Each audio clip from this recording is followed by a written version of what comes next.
Selamat hari Minggu dan salam sejahtera bagi kita semua. Jemaat Tuhan yang terkasih di dalam Yesus Kristus, kita mengucap syukur karena Tuhan selalu setia dengan kasih-Nya kepada kita. Terpujilah Tuhan Allah kita, sebab Ia melawat kita umat-Nya dan yang selalu setia melindungi serta mengasihi kita. Ia memelihara kita seperti biji mata. Ia menjaga kita dalam naungan sayap-Nya. Terpujilah Tuhan dari selama-lamanya sampai selama-lamanya.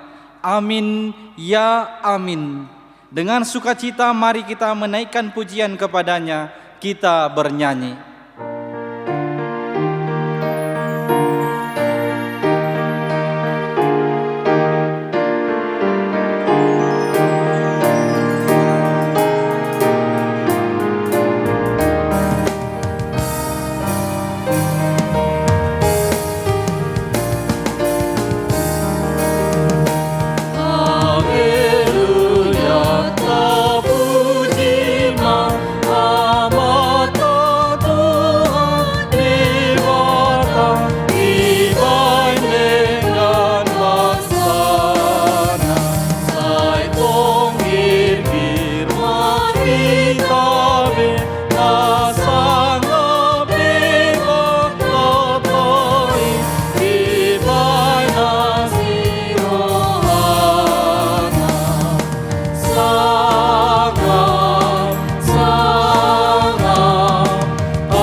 Di dalam nama Allah Bapa dan nama Anak-Nya Tuhan Yesus Kristus dan nama Roh Kudus yang menciptakan langit dan bumi.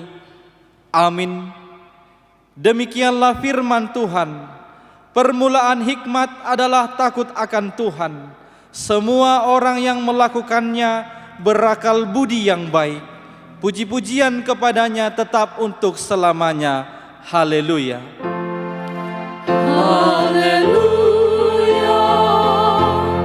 haleluya, haleluya.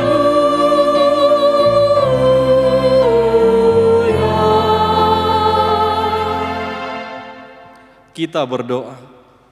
Ya Allah Bapa kami yang di surga, kasihanilah kami, karena kami tidak dapat berbuat sesuatu apapun kalau Tuhan tidak bersama dengan kami. Berilah hal-hal yang rohani bagi kami, supaya kami dapat melakukan kehendak-Mu. Sertailah kami, supaya kami bersama dengan Tuhan melalui firman-Mu. Oleh karena Anak-Mu Tuhan Yesus Kristus Tuhan kami. Amin.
Hukum Taurat dalam ibadah Minggu hari ini tertulis dalam kitab Amsal pasal 1 ayat 7.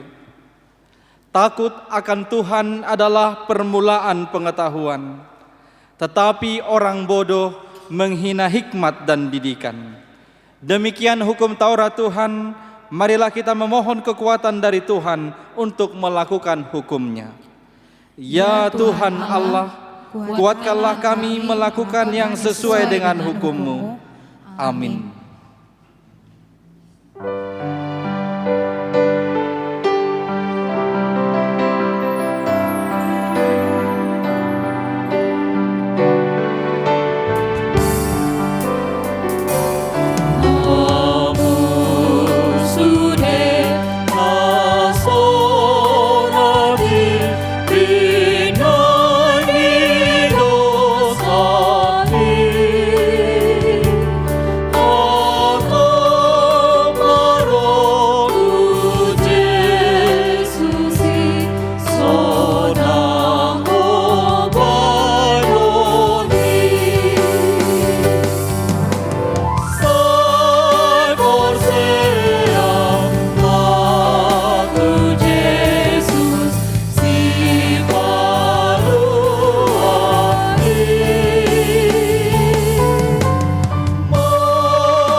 Jemaat Tuhan yang terkasih, kita bersujud di hadapan Tuhan untuk mengaku dan menyesali segala dosa dan kesalahan kita. Marilah kita merenungkan segalanya di hadapan Tuhan, kita berdoa. Ya Tuhan Allah Bapa kami yang Maha Kuasa, kami berseru dan memanggil nama-Mu karena kami susah dan gelisah mengingat segala dosa dan kejahatan kami. Kasihanilah kami orang yang berdosa ini. Ya Tuhan Yesus Kristus, Engkau telah datang ke dunia menjadi manusia, mati dan bangkit kembali, serta naik ke surga untuk membela dan menyelamatkan kami. Kasihani dan kuatkanlah iman kami untuk bersyukur kepadamu. Ya Roh Kudus, penghibur orang berduka, sembuhkanlah segala penyakit dan penderitaan kami karena dosa. Tinggallah bersama kami agar kami senantiasa bersuka cita melakukan kehendak-Mu. Engkaulah sumber pengasihan dan pengampunan, janganlah lupakan kami. Dengarlah doa dan permohonan kami ini, ya Allah Bapa, Anak dan Roh Kudus. Amin.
janji Tuhan akan pengakuan dosa kita.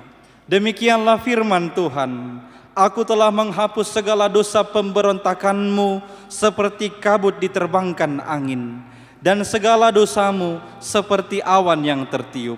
Kembalilah kepadaku, sebab aku telah menebus engkau. Kemuliaan bagi Allah di tempat yang maha tinggi. Amin.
Pembacaan epistel yang ditetapkan pada minggu ini tertulis dalam kitab Amsal pasal 4 ayat 1 sampai dengan ayat 9.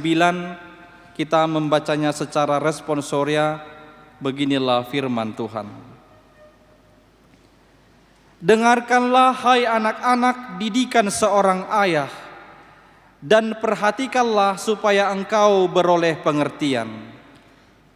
Karena aku memberikan ilmu yang baik kepadamu, janganlah meninggalkan petunjukku. Karena ketika aku masih tinggal di rumah ayahku sebagai anak, lemah dan sebagai anak tunggal bagi ibuku. Aku diajari ayahku, katanya kepadaku, biarlah hatimu memegang perkataanku, berpeganglah pada petunjuk-petunjukku, maka engkau akan hidup. Perolehlah hikmat, perolehlah pengertian, jangan lupa dan jangan menyimpang dari perkataan mulutku. Janganlah meninggalkan hikmat itu, maka engkau akan dipeliharanya. Kasihanilah dia, maka engkau akan dijaganya. Permulaan hikmat ialah perolehlah hikmat, dan dengan segala yang kau perolehlah pengertian. Junjunglah dia, maka engkau akan ditinggikannya. Engkau akan dijadikan terhormat apabila engkau memeluknya. Ia akan mengenakan karangan bunga yang indah di kepalamu, mahkota yang indah akan dikaruniakannya kepadamu. Demikianlah pembacaan firman Tuhan. Berbahagialah orang yang mendengar firman Allah serta memeliharanya. Amin.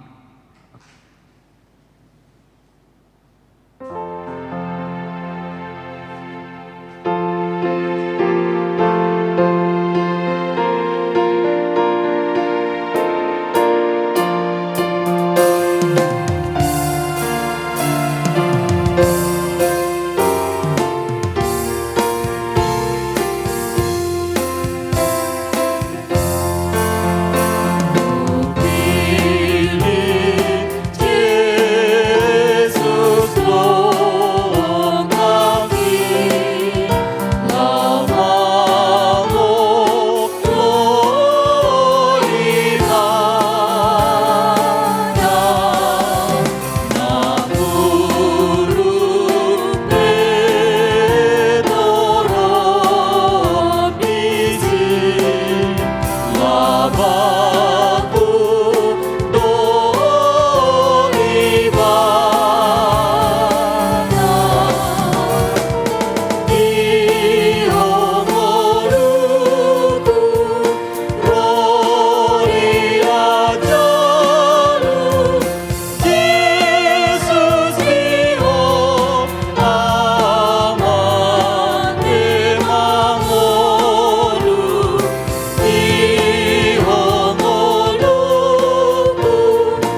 marilah kita mengaku iman kepercayaan kita, sebagaimana teman-teman seiman di seluruh dunia, kita bersama-sama mengucapkannya. Aku percaya kepada Allah, Bapa yang Maha Kuasa, Khalik langit dan bumi. Aku percaya kepada Yesus Kristus, Anaknya yang tunggal Tuhan kita, yang dikandung daripada Roh Kudus, lahir dari anak darah Maria, yang menderita sengsara di bawah pemerintahan Pontius Pilatus, disalibkan, mati dan dikuburkan, yang turun ke dalam kerajaan maut, pada hari yang ketiga bangkit pula dari antara orang mati, naik ke surga, duduk di sebelah kanan Allah Bapa yang Maha Kuasa. Dari sana akan datang kelak untuk menghakimi orang yang hidup dan yang mati. Aku percaya kepada Roh Kudus dan adanya satu gereja yang kudus, persekutuan orang kudus, pengampunan dosa, kebangkitan daging, dan hidup yang kekal. Amin.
Damai sejahtera Allah yang melampaui segala akal, itulah yang memelihara hati dan pikiranmu di dalam Kristus Yesus Tuhan kita. Amin. Bapak, Ibu, saudara-saudari yang terkasih, firman Tuhan yang menjadi nats khotbah pada minggu hari ini, minggu kelima setelah Trinitatis, yakni yang tertulis dalam Injil Lukas pasal yang ke-6 ayat 39 hingga ayat 42. Demikianlah firman Tuhan, saya akan membacakan untuk kita semua. Yesus mengatakan pula suatu perumpamaan kepada mereka. Dapatkah orang buta menuntun orang buta? Bukankah keduanya akan jatuh ke dalam lubang? Seorang murid tidak lebih daripada gurunya, tetapi barang siapa yang telah tamat pelajarannya akan sama dengan gurunya. Mengapakah engkau melihat selumbar di dalam mata saudaramu, sedangkan balok di dalam matamu sendiri tidak engkau ketahui? Bagaimanakah engkau dapat berkata kepada saudaramu, "Saudara, biarlah aku mengeluarkan selumbar yang ada di dalam matamu," padahal balok yang di dalam matamu tidak engkau lihat? Hai orang munafik, keluarkanlah dahulu balok dari matamu, maka engkau akan melihat dengan jelas untuk mengeluarkan selumbar itu dari mata saudaramu. Demikian firman Tuhan. Bapak, Ibu, saudara-saudari, tentu kita semua pernah mendengar peribahasa guru kencing berdiri, murid kencing berlari. Peribahasa ini secara sederhana ingin menggambarkan bahwasanya murid itu akan mencontoh, akan meniru apa yang dilakukan oleh gurunya. Itu sebabnya sebisa mungkin guru jangan sampai menunjukkan contoh yang tidak baik di hadapan para muridnya. Jika guru memberikan pengajaran yang baik, tentu muridnya juga akan menjadi baik. Dan sebaliknya, jika guru memberikan pengajaran yang tidak baik, maka muridnya juga akan menjadi tidak baik. Dengan demikian kita boleh katakan bahwa keberhasilan seorang murid tidak terlepas dari pengajaran baik seorang guru.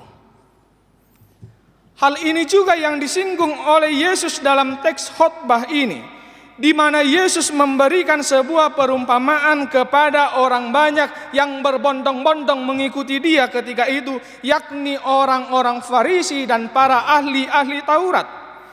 Yesus memberikan sebuah perumpamaan yang menggambarkan bagaimana hubungan seorang guru dengan muridnya.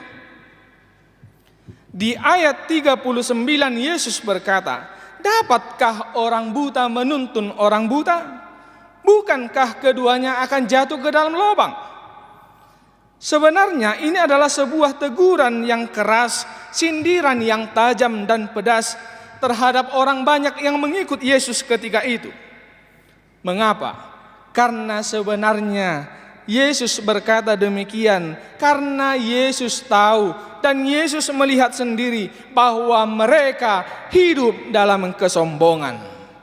Mereka merasa dirinya yang paling benar, merasa dirinya yang paling suci, merasa dirinya yang paling sempurna dibandingkan dengan orang lain. Itu sebabnya Yesus menggambarkan mereka sebagai orang buta, karena mereka tidak menerima kebenaran dan keselamatan yang dibawa oleh Yesus. Mereka sudah melihat dengan jelas apa yang dilakukan oleh Yesus, perbuatan-perbuatan apa yang sudah dikerjakan oleh Yesus, namun mereka tidak satu pun yang ada mempercayainya. Mata jasmaninya melihat, namun mata hati, mata imannya tidak dapat melihat. Kemudian di ayat 40 Yesus berkata lagi, seorang murid tidak lebih daripada gurunya, tetapi barang siapa yang telah tamat pelajarannya akan sama dengan gurunya. Dari pernyataan ini Yesus ingin menunjukkan hubungan timbal balik antara guru dengan murid. Bagaimana seorang guru mengajar kepada murid dan bagaimana seorang murid belajar daripada gurunya. Dalam arti seorang murid yang baik harus berjalan, harus hidup sesuai dengan ajaran dan nasihat sang guru. Sebagaimana orang bijak berkata, seorang murid yang baik, dia harus setia berjalan di belakang gurunya dan mengikuti jejak kaki gurunya. Dan ini yang menjadi poin pertama pesan khotbah ini, mengajak kita semua untuk mencintai pendidikan, mencintai pengajaran. Sebagaimana topik minggu kita hari ini, cintailah pendidikan. Rikoti magumuruhon pangatusion. Sebab dengan pendidikan, dengan pengajaran, kita akan mengetahui mana yang baik dan mana yang tidak baik. Itulah petunjuk-petunjuk agar kita memperoleh kehidupan sebagaimana tadi kita sudah membacanya dalam epistel Amsal 4 ayat 4. Sekali lagi, cintailah pendidikan. Selanjutnya di ayat 41 sampai ayat 42, Yesus kembali memberikan teguran yang keras. Yesus kembali memberikan teguran yang tajam dan pedas melalui sebuah perumpamaan. Yesus berkata, "Mengapakah engkau melihat selumbar di mata saudaramu, sedangkan balok di dalam matamu sendiri tidak engkau lihat?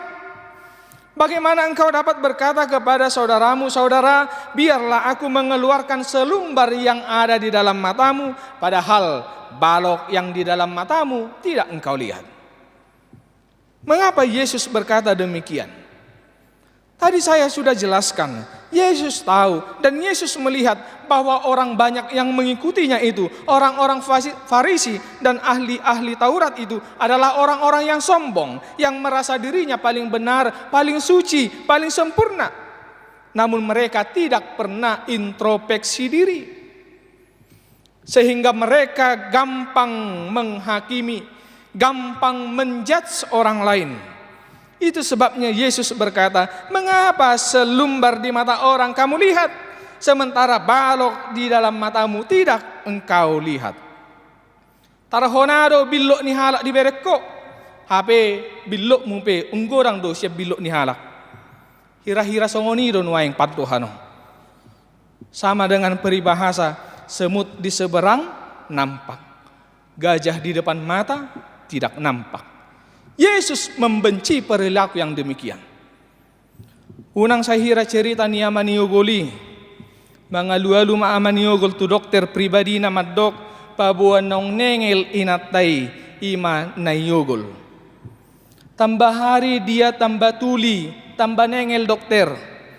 Kalau ngomong aku harus berulang kali dulu baru dia dengarkan. Ahama alus ni dokteri, kita harus uji dulu Pak. Kita harus ukur dulu tingkat keparahan atau tingkat ketuliannya. Coba Bapak bicara dengannya dari jarak 10 meter. Kalau dia tidak dengar, coba lagi dari jarak 5 meter. Kalau dia masih tetap tidak mendengar, coba dari jarak 1 meter. Sahat dijabu manigor dipraktek kon amaniogol nani dok ni dokteri. Kebetulan tiki tongon mangalop pa inatay di dapur. Sian jarak 10 meter pitor manggora maamatay. O nayogol, mangalopaho. Dang terbigi halus. Di pajonong iba na gabi 5 meter. O nayogol, mangalopaho ho. Tong dang terbigi halus. Di pajonong iba na musi gabi 1 meter. O nayogol, mangalopaho ho. Tong dang arong halus. Ujung na di pajonok matupinggol ni inatay. Huhuk may iba na sa hira na marsora. O nayogol, mangalopaho ho. Pitor naik gula inatay, pitor didopakot tu amatay, huhu madibolang amatay, mangalop pa sayur, di botohoro sayur, S-A-Y-U-R, sayur. Obat tali ho manukun, obat tali hualusi, so matta nengelmu ninna inatay tu amatay. Hola didok songoni pitor mangakka amatay, pitor lau ibana martabuni, sanga dipaspasin atayan nun ibana. Ala kebetulan boru tapu bolo ninatay. Suku-suku nak kamangkay nang isero sa sitong nananengel siyan na sila na dua. Siapa sebenarnya yang tuli? Fakta membuktikan dan fakta berbicara bahwa yang tuli itu sebenarnya adalah si suami, bukan si istri. Amaniogol donanengel, dada nayogol. Alayah donaneng idot siani. Kita harus akui dalam kehidupan kita sehari-hari kita sering menunjukkan perilaku yang demikian. Kita lebih mudah melihat kesalahan orang lain, melihat kekurangan orang lain, melihat kelemahan orang lain daripada melihat kesalahan, melihat kekurangan, melihat kelemahan diri kita sendiri. Selumbar di mata orang lain lebih besar dari balok yang ada di depan mata kita. Kita sering tidak sadar diri ketika satu jari kita menunjuk atau mengarah kepada orang lain. Sesungguhnya 3 jari lain sedang menunjuk, sedang mengarah kepada kita sendiri. Karena itulah Yesus berkata, Hai orang munafik, keluarkanlah dahulu balok dari matamu, maka engkau akan melihat dengan jelas untuk mengeluarkan selumbar itu dari mata saudaramu. Eho pangasi, jumolo maupat tiang nani matami, dungpei asa pikiranmu, manang beha pangupakmu disilbak-silbak na di mata ni dongamu. Lapatanna ikkon parjolo do ture ngoluniba, dungpei pinature ngoluni halak na asin. Dan ini yang menjadi poin kedua, pesan dari teks khotbah ini kepada kita semua. Introspeksi dulu dirimu sebelum mengintrospeksi orang lain. Lihat dulu kekuranganmu, baru kekurangan orang lain. Lihat dulu kelemahanmu, baru kelemahan orang lain. Lihat dulu kesalahanmu, baru kesalahan orang lain. Sudah sempurnakah hidupmu? Sudah sucikah hidupmu sehingga kau berani menghakimi, kau berani menjudge orang lain? Mari belajar introspeksi diri. Periksa dirimu sebelum memeriksa orang lain. Amin. Kami berterima kasih kepadamu Tuhan atas sapaan firman yang sudah kami dengarkan pada minggu hari ini, yang mengingatkan kami untuk mencintai pendidikan agar kami beroleh kehidupan. Dan Engkau juga mengingatkan kami semua untuk introspeksi diri, untuk tidak menyalahkan orang lain, untuk tidak melihat kelemahan orang lain, tetapi Engkau mengajari kami untuk memeriksa diri kami sendiri. Ajarilah kami Tuhan dan bimbinglah kami dengan Roh-Mu agar kami dapat menghidupi firman-Mu yang sudah kami dengarkan hari ini. Dalam Kristus Yesus, dengarkanlah doa kami. Amin.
Tuhan telah melawat kita melalui firman-Nya.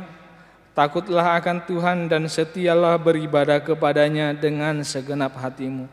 Sebab ketahuilah betapa besarnya hal-hal yang dilakukannya di antara kamu. Tuhan kiranya memberkati kita sekarang dan sampai selama-lamanya. Marilah kita berdoa menyerahkan persembahan kita kepada Tuhan. Ya Allah Bapa kami yang di sorga, kami mengaku bahwa Tuhan adalah sumber dari segala karunia yang melimpah dalam kehidupan kami masing-masing.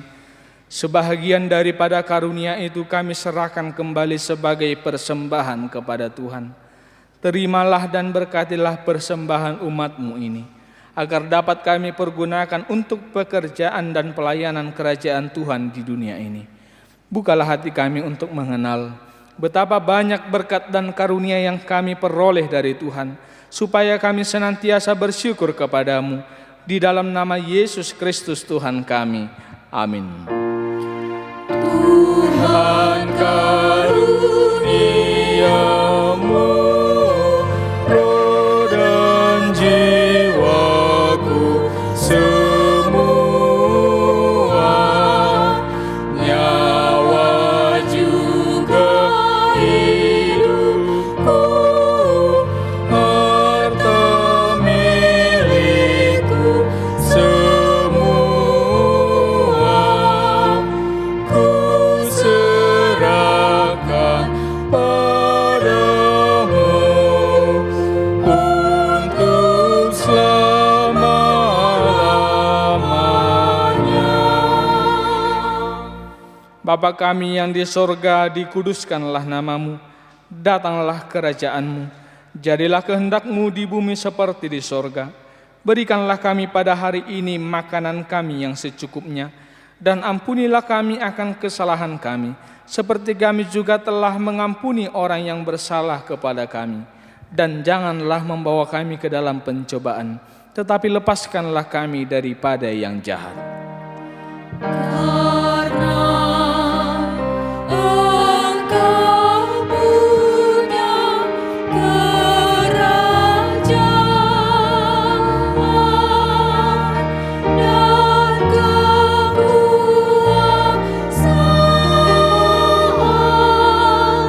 dan kemuliaan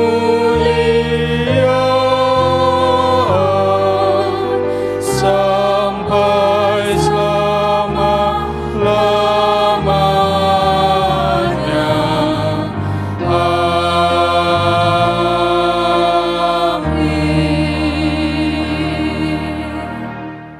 Tuhan memberkati engkau dan melindungi engkau. Tuhan menyinari engkau dengan wajah-Nya dan memberi engkau kasih karunia. Tuhan menghadapkan wajah-Nya kepadamu dan memberi engkau damai sejahtera.